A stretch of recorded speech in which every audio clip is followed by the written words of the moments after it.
Buenas noches, profesor Andrea.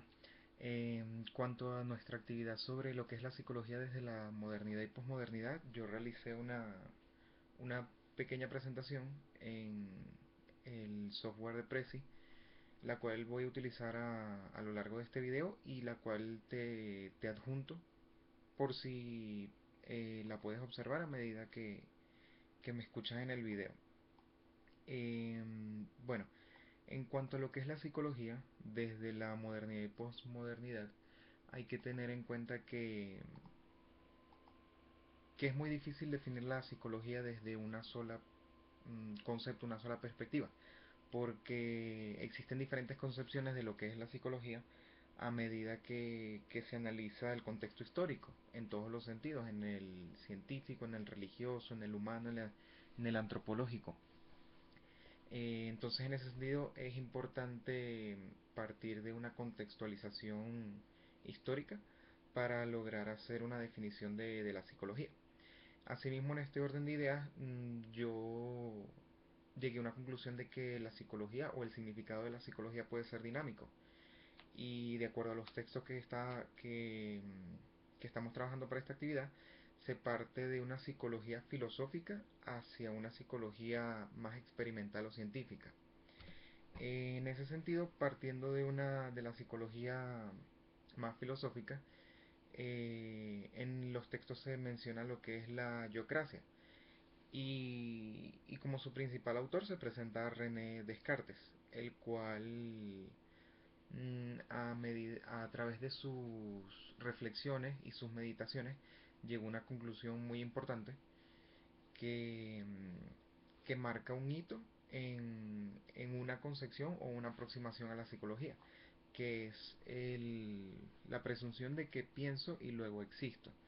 Para René Descartes no había duda alguna de lo que era el yo, de lo que constituía el pensamiento propio y, y la certeza que eso daba para llegar a las demás conclusiones u opiniones como verdaderas. René Descartes también plantea una dualidad entre espíritu y cuerpo y no los contrapone, sino que le asigna a cada uno digamos, sus cualidades y capacidades que logran tener en esa percepción del conocimiento del mundo exterior. También a él se le llama el padre de la modernidad por una necesidad que él planteó de encontrar un método de discernimiento. Y es bastante interesante leer a René Descartes porque a través, por ejemplo, en el texto de las meditaciones, él se contradice mucho. Asimismo, se hace muchas preguntas, se dan muchas respuestas y eso es una manera a la que él trata de llegar a eso, a un método de discernimiento realmente verdadero.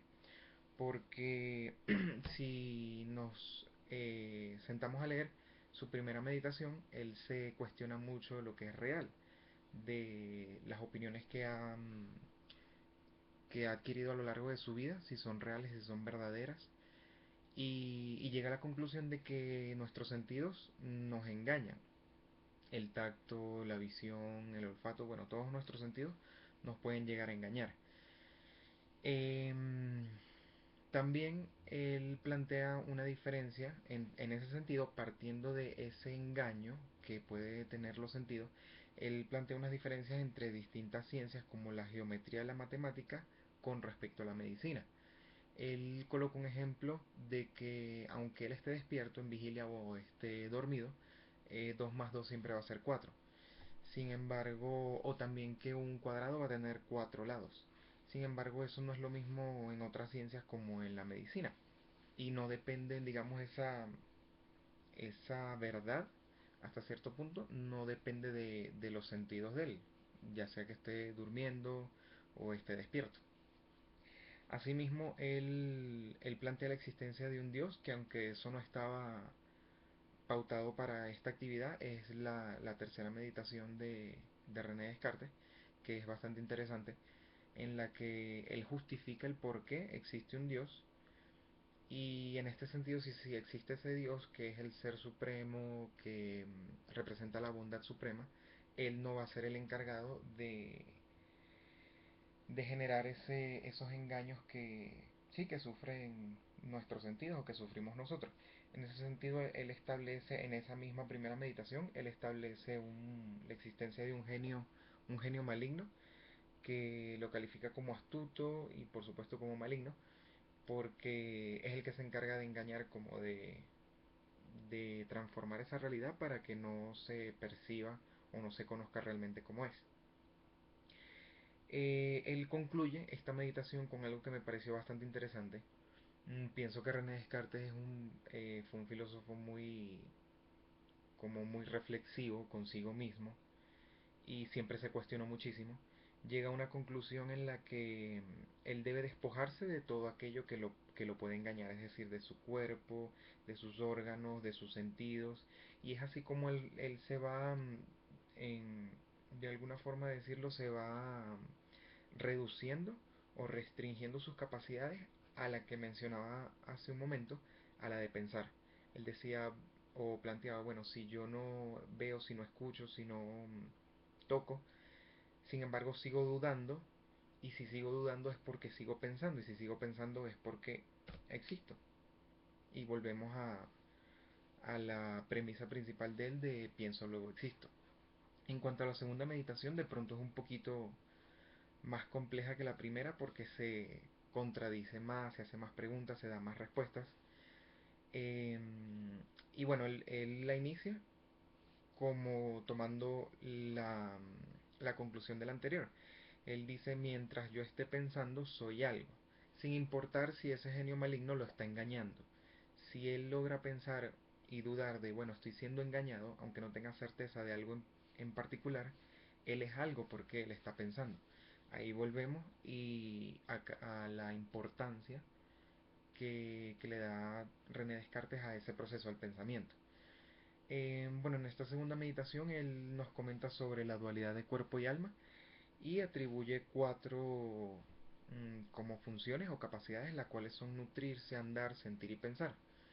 En cuanto a las tres primeras, él señala que sí, que eso se atribuye un poco más al cuerpo, que es como ese aparato esquelético y de órganos que le permite nutrirse, andar, sentir. Sin embargo, se puede deducir entre líneas que el pensar ya es como una función que está más compleja, está por encima de las anteriores. Y es una capacidad que integra tanto el cuerpo como ese espíritu, que es la dualidad que él menciona. Entonces, luego de hacer ese análisis entre cuerpo y alma, él parece a través del texto expresar su convencimiento de que pensar permite la existencia. Para él pensar es lo primordial. Y cierra esta meditación con unos ejemplos bastante interesantes sobre la cera de, de las abejas y sobre unos hombres que ve por la calle. Entonces él menciona que a primera instancia él puede ver la cera como algo duro, como un objeto duro, plano, y bueno, con cierto color, cierta textura y tal vez cierto olor, pero que si lo pone al fuego, él se da cuenta, bueno, de que esas propiedades cambian. Y vuelve a mencionar lo del engaño, de que en primer lugar pudo haber sido engañado por ese genio maligno al definir lo que era cera en su primer como estado sólido, por así decirlo. Asimismo, él plantea el ejemplo de que se coloca en la ventana y observa unos hombres, pero él dice que en realidad son capas y sombreros que bien podrían ocultar unos autómatas que se mueven por resortes. Eh, con respecto a esto, él llega a la conclusión de que la percepción del cuerpo, y lo compara con cualquier otro animal, la percepción del cuerpo se limita a lo que, sí, a lo que, perdón, a lo que puede captar los sentidos, a lo que él ve, la capa, el sombrero, y en base a eso él define, bueno, estos son hombres. Sin embargo, es el espíritu y atribuye eso, le coloca el adjetivo de humano, espíritu humano, es el que va a lograr definir lo que son hombres al integrarlo con respecto a lo que el cuerpo percibe como en bruto, por así decirlo. Lo que el cuerpo percibe en bruto lo refina el espíritu para tratar de llegar a esa verdad verdadera.